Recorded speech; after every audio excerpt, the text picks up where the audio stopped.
All right, cycle 1, week 7. Let's talk about what we did this week. As a reminder, 2 things. 1, I have the 5 to 7-year-old crew, so almost the youngest group. 2, everything that I share that can be linked is linked in my blog post, which is linked in the description of this video. So go to the description, click on that, and then you'll be able to scroll through, and I have it divided by subject and by week. So if you're looking for history, you can look under history, and then it'll tell what I did for week 1, 2, 3, 4, and so on. So have it divided up like that. So go check that out if you have questions.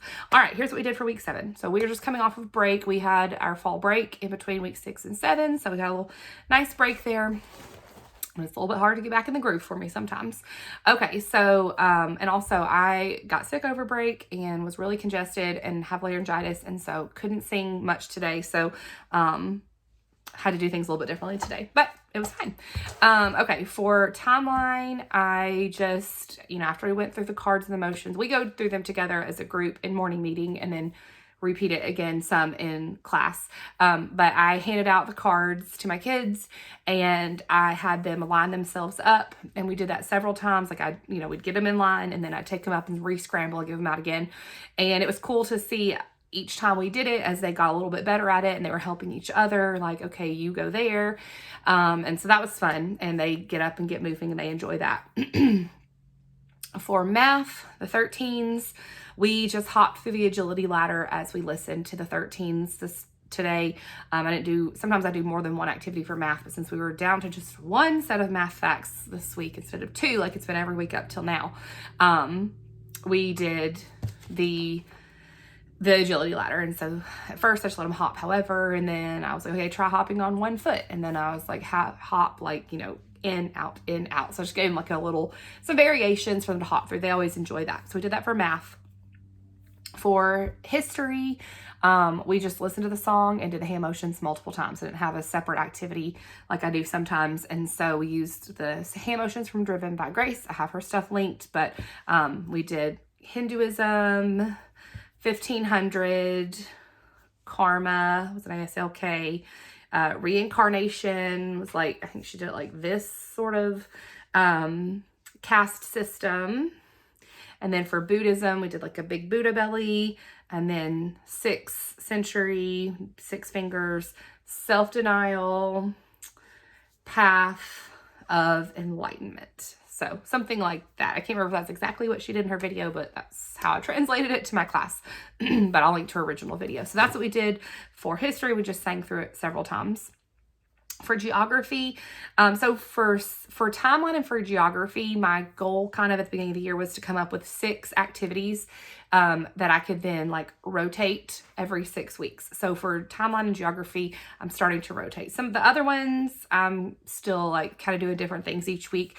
But for those 2, I just wanted a variety, but not like, and I didn't need a different thing for all 24 weeks. So anyway, for geography, we used Q-tips, which is what we also did on week 1. And I had them trace them with their dry erase marker. And then we used the Q-tips as a pointer to point to everything, and then erase with with the Q-tip, which worked okay, but before they quite knew that I just meant for them to trace, several of them had colored in like Germania, Gaul, those like big circle areas. And so then when it came time to erase with their little Q-tip, it wouldn't really erase. So I didn't do a good job of explaining that they were just supposed to trace the outlines.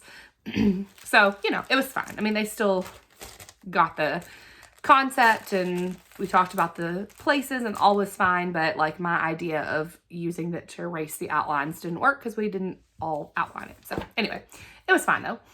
For science, this one, really simple. It only has 4 things. So we did rocking a baby for live birth, eggs, fragmentation, and budding.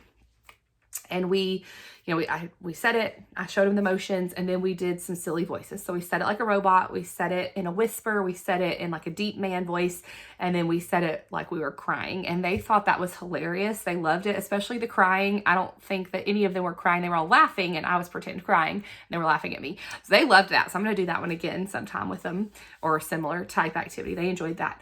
For prepositions, we are still cranking through that long string of prepositions. So we just learned the hand motions for the next 5, which is in, inside, into, like, and near. So there's a bunch of different videos that show that, but we're just using those, and we sang through it several times. And then for Latin, we did our Latin lion and our Latin lamb. So I have a Latin lion puppet. I have a Latin lamb puppet, and they have these Latin lion cootie catcher things. I don't really know what the right word is for them. They're still struggling to get them on their fingers. So we've been doing this like every other week. So the week that we introduce a new declension, we do this. And then the next week when we're repeating it, we do something different. And then when we go back to, like this week we started third declensions, we use these. Next week we'll do something different. Fourth declension, we'll go back to this. So anyway, it's our third time using our little Latin lion, or maybe our fourth time. So I can't remember if I did it with the week 1 and 2 one. But anyway, they still kind of struggle to get it on their fingers, but the moms, we go around and we help them get them on there. And then they have a good time making their little lion sing the song. So they like it, even though it's kind of difficult for them to get it on. Okay, so that is new grammar. For science, we did the animal observation nature walk. We are in a church building that is not a lot of grassy space around us. We're up a couple floors up, so by the time we got down and got out and found some stuff to look at, it wouldn't be very long. So instead, our community brings in stuff. So we had furs, we had like mounted deer heads, and we had snake skins and like turtles and bugs. And so anyway, just the families brought in stuff, and so we did like a little observation walk in the hall, and I had the kids draw some of the things that they saw, and we read a devotional out of Indescribable from page 66, and that was science, hands-on science this week. They enjoyed that. And then for fine arts, this is our first week of Tin Whistle, and so I have linked on my blog post. I've already updated it with all my plans for Tin Whistle for the next 6 weeks. I've linked to the lesson plans that I like from CC Connected, and somebody on YouTube who does kind of like an overview of what to do in your class that was really good. I really like watching her videos. So I've linked all that in my blog post, so you can check that out. But what I ended up doing was I found these are both from I think it's intended to be like a worksheet packet for your kids. I'm not using it as a worksheet packet. I'm just taking some of the visuals and laminating them and using them on my whiteboard whenever I talk about it. So we had this with a Tin Whistle song that I have linked in my blog. So if you don't know the Tin Whistle song, she teaches it in her YouTube video. We used this last year, and so I was familiar with the song, but it teaches all the parts of the tin whistle. So we talked about the tin whistle rules, kind of, like sleeping position, rest position, that kind of thing. That's in the lesson plans that I'll link if you are not familiar with those. But we kind of talked about what the expectations were, how you hold it, how do you do your fingers, that kind of thing. And then we talked about the parts of the tin whistle. We talked about cacophony versus unison. We sang through Twinkle Twinkle Little Star together to start off, which is what the Foundations Guide has you to do. I let them play their tin whistles like loudly and crazy and be a cacophony. And when I was kind of introducing the idea of how you should be blowing into the tin whistle, I talked about, you want to blow you're blowing out like one birthday candle, not like 50 birthday candles, and I blew really big when I was all crazy. They just cracked them up. They just thought it was so funny. So it's amusing to me, the things that really tickle them and they think is really funny. So anyway, so we kind of went through our lesson and went through the Foundations Guide and added in a few comments that I found in the different lesson plans that I used. And then we did 2 little game activities. First, we did Simon Says. And so they each had their tin whistle. And so I would tell them Simon says, show me the barrel. Simon says, show me the mouthpiece. Simon says, put, your fingers on correctly. Simon says, put it in rest position. And so we just went through that different stuff. And of course, occasionally I would just say, put it in rest position. I would do Simon Says. And so then they would all be like, oh no, people messed up, whatever. I don't really do it where it eliminates them and gets them out. We just play and then laugh when people don't get it and then carry on. And then the other thing I did was I did thumbs up, thumbs down. And so I used the tin whistle and demonstrated things some of them correct and some of them incorrect. And so, for example, you know, I acted like I was playing it like a flute and they would give me a thumbs down, and I like slouched in my chair and had really bad posture and they gave me a thumbs down.